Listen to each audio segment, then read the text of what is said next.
Laga pertama pramusim Persib memang berhasil menang, tapi masih ada banyak PR, termasuk kapan Peralta datang. Halo Sobat Bola sekalian, seperti yang kita semua tahu bahwa saat ini situasinya, turnamen pramusim yaitu Piala Presiden memang udah dimulai. Pertandingan pembuka kemarin ada DPMM FC yang secara mengejutkan berhasil menahan imbang Tampines Rovers dengan skor 2-2. Kemudian yang tentunya bikin sebagian besar dari kalian ngerasa senang, ada Persib yang berhasil menang 1-0 atas Arema FC. Walaupun Persib cuma menang tipis 1-0, tapi itu jadi hasil yang cukup bikin banyak orang puas. Kenapa? Karena ada banyak hal yang menarik di pertandingan tersebut.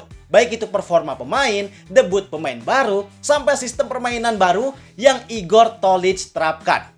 Tapi, di balik kepuasan tersebut, ternyata masih ada banyak orang yang nanya, "Bang, kemana Peralta bang? Kapan Peralta debut? Udah gak sabar pengen lihat Peralta." Gitu Pak. Banyak banget yang nanyain kabar terkait Mariano Peralta ini gimana.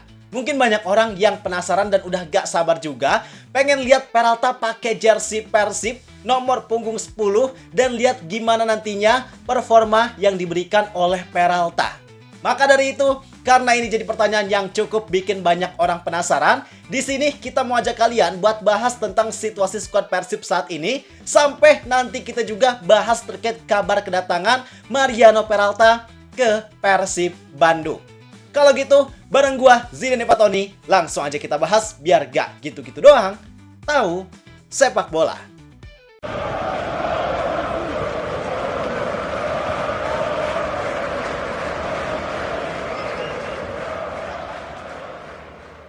Oke, yang pertama kita pengen ngajak kalian buat bahas terkait situasi skuad Persib terkini itu gimana. Jadi memang kalau kita lihat, Persib ternyata berhasil menampilkan permainan yang ciamik di pertandingan pertamanya di Piala Presiden 2026.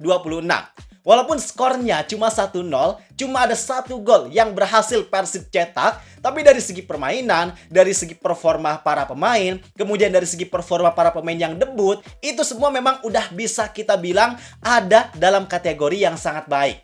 Karena yang namanya turnamen pramusim, apalagi ini laga pertama, gak banyak yang diharapkan juga. Ekspektasi para fans cuma sebatas ya udah yang penting Persib main, bisa lihat pemain baru debut, lancar gak ada yang cedera, itu udah lebih dari cukup. Tapi ternyata Persib bisa ngasih yang lebih dari itu. Sehingga ekspektasi yang sebelumnya memang biasa, tapi ternyata Persib bisa kasih permainan yang memang semenarik itu.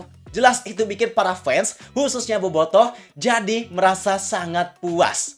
Cuma sebelum bahas Peralta ya, kalau kemarin kan kita udah bahas terkait debut beberapa pemain baru Persib yang memang ternyata rata-rata dari mereka mampu menampilkan permainan yang sangat luar biasa.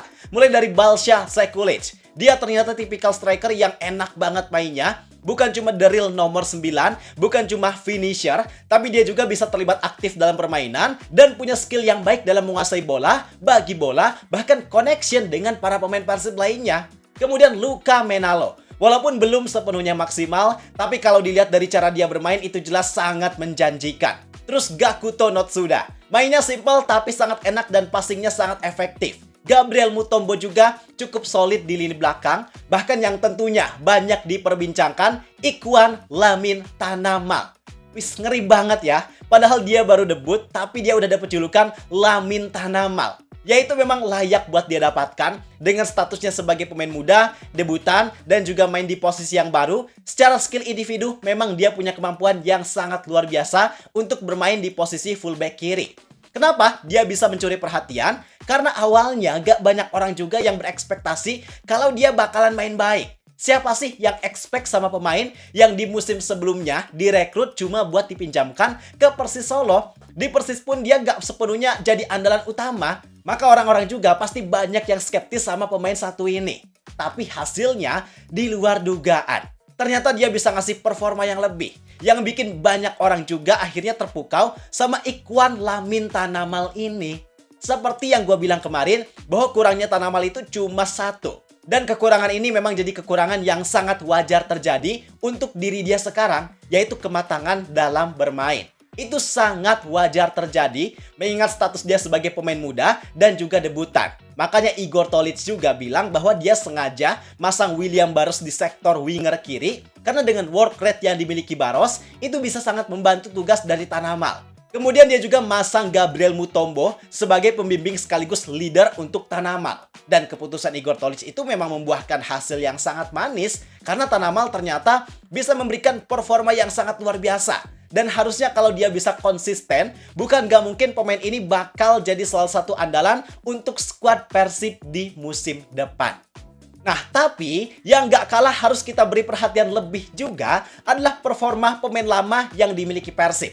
Khususnya William Barros dan Berginho. Dua pemain ini menurut gua jadi pemain yang paling luar biasa. Padahal situasinya sekarang kan lagi pramusim. Baru pertandingan pertama. Kondisinya memang belum semua pemain ada dalam kondisi fisik yang ideal untuk bermain dengan intensitas tinggi. Tapi hal tersebut ternyata gak berlaku buat Barros dan Berginho. Dengan Barros yang main sebagai winger, harus naik turun bantu pertahanan. Kemudian Berginho juga main sebagai nomor 10 yang pergerakannya fleksibel dan ada di mana-mana. Itu mereka berhasil menunjukkan work rate, intensitas, serta daya jelajah yang sangat luar biasa tinggi.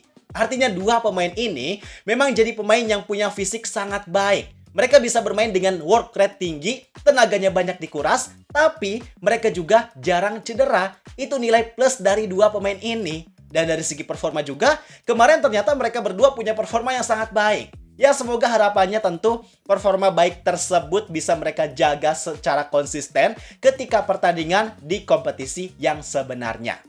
Itu tadi yang baik-baik ya. Sekarang kalau kita bicara yang buruk, jujur, sorry to say, ada satu pemain Persib yang memang masih jauh dari harapan ataupun ekspektasi banyak orang. Minimalnya standar minimum yang harus dipenuhi aja, kayaknya pemain ini cukup kesulitan, yaitu pemain tersebut adalah Ramon Tangke.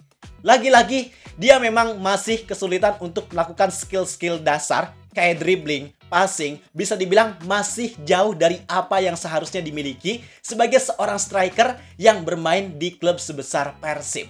Apalagi sebelumnya juga kita udah lihat permainan dari Balsyah Sekulic yang luar biasa. Pas kita lihat permainan dari Ramon, ternyata gap kualitasnya itu cukup jauh. Lini serang yang tadinya cair jadi sangat tersendat. Bahkan beberapa kali Ramon punya peluang, punya kesempatan, tapi situasi tersebut ternyata gak bisa dimaksimalkan. Tentunya, ini jelas jadi bahan evaluasi besar untuk Igor Tolic, karena pada dasarnya turnamen Piala Presiden ini juga jadi salah satu media untuk Igor Tolic menilai kemampuan para pemainnya itu seperti apa. Kalau misalnya ada pemain yang gak mampu bermain dengan baik, gak memenuhi standar minimum, bukan gak mungkin situasi pemain tersebut bisa mengancam tempatnya di Persib. Kayak contoh Ramon, walaupun dia baru aja perpanjang kontrak, tapi bukan gak mungkin dia bisa aja dipinjamkan ke klub lain supaya Persib bisa dengan lebih leluasa mendatangkan pemain asing baru yang kualitasnya jauh lebih baik.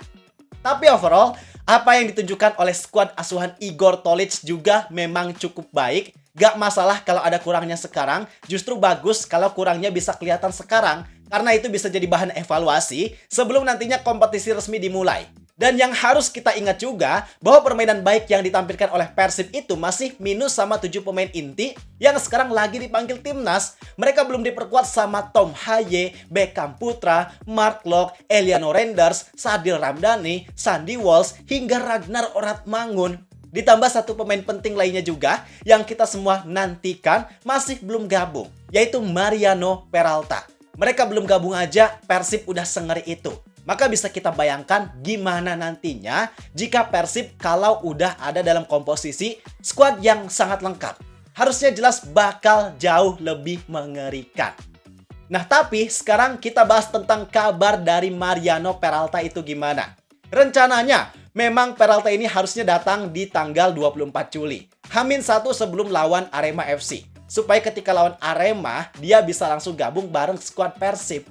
Mungkin dia nggak akan langsung main, kalaupun main paling cuma 5 menit akhir, tapi setidaknya dengan kehadiran Peralta, harusnya itu bisa jadi kabar baik yang bikin bobotoh semuanya bisa sangat antusias. Cuma sayang, ternyata Peralta ini situasinya masih terkendala urusan administrasi yang bikin rencana tersebut batal terrealisasi. Dan menurut informasi yang disampaikan langsung sama Pak Haji Umuh Muhtar, beliau bilang bahwa Peralta ini bakal datang sekitar hari Senin atau Selasa ke Bandung.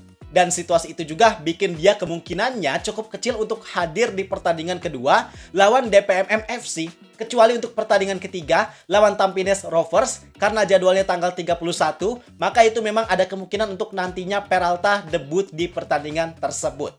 Cuma Igor Tolich juga bilang kalau dia gak bakal ngambil risiko. Karena yang harus diperhatikan saat ini adalah kondisi fisik Peralta itu udah prima atau belum buat main di sebuah pertandingan yang intensitasnya kemungkinan tinggi. Kalau dirasa ternyata gak memungkinkan, Igor Tolich juga gak akan ngambil risiko dengan menurunkan Mariano Peralta. Intinya, untuk Peralta ini kita tunggu aja. Main atau enggaknya dia di Piala Presiden tentu gak jadi masalah. Yang paling penting sekarang dia bisa fokus mengembalikan fisiknya, bisa adaptasi bareng skuad Persib dengan baik, supaya nanti ketika kompetisi resmi dimulai, dia ada dalam kondisi yang 100% prima. Tapi kalau pendapat kalian pribadi gimana? Kalian penasaran nggak sama debutnya Mariano Peralta? Coba tulis di kolom komentar. Gua rasa cukup sekian untuk video kali ini. Like dan subscribe-nya jangan lupa. Terima kasih. Gua Zidane Fatoni. Sampai jumpa di video berikutnya. See ya!